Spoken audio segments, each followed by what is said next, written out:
Hi, I'm Craig Guthrie, editor of Mining Magazine. I'm here at ConExpo with Dean Kangleas from Sandvik. I thought it'd be great, Dean. One of the big announcements here was about your recycling program for Carbide. Maybe you could go through the program, like why it was set up. Yeah, so carbide recycling's been going on for a few years. Um, it sort of struggled with traction in the past, and a few reasons why we couldn't get traction. I think the first was a lot of customers really didn't buy into the program. Second one was drill bits. Returning them can be a bit of an issue. The way that we used to recycle drill bits in the past, using PRZ, which is a zinking process, um, that when you recycle the carbides doesn't quite return the quality of a brand new, carbide powder. So shipping of carbides around the world has been quite cumbersome, and it's just generally been hard work. So over the last few years, we've been working on a few, you know, initiatives. The one was changing the way we do carbide recycling. So we did that together with one of the Sandvik companies, Wolfram Bagwell Houghton, and they involved in recycling carbides, but also mining tungsten. Mhm. So they've helped us develop a process where we can actually take tungsten inserts, like we have over here, and actually break them down to their raw materials of tungsten and cobalt.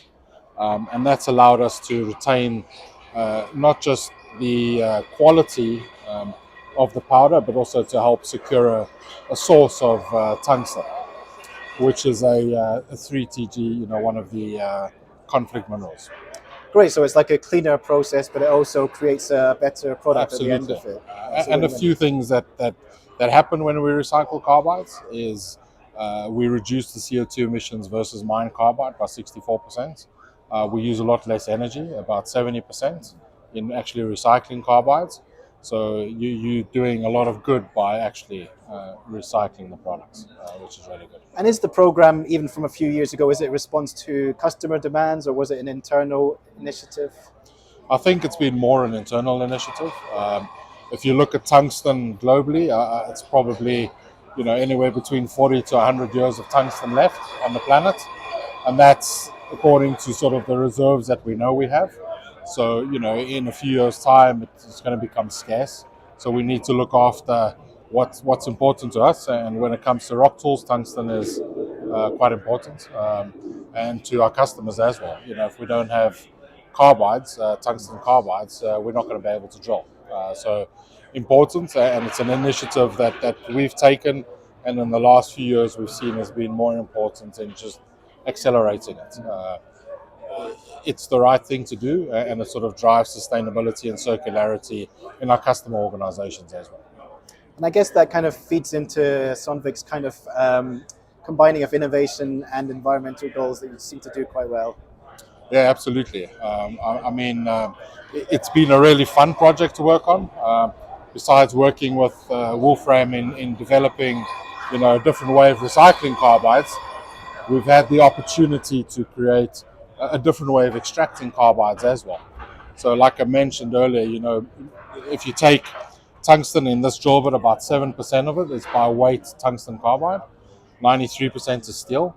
And typically in the past, we've actually been shipping this, around the world to where we've been extracting carbide, with furnaces, and it's, old and it takes time and it uses a lot of energy.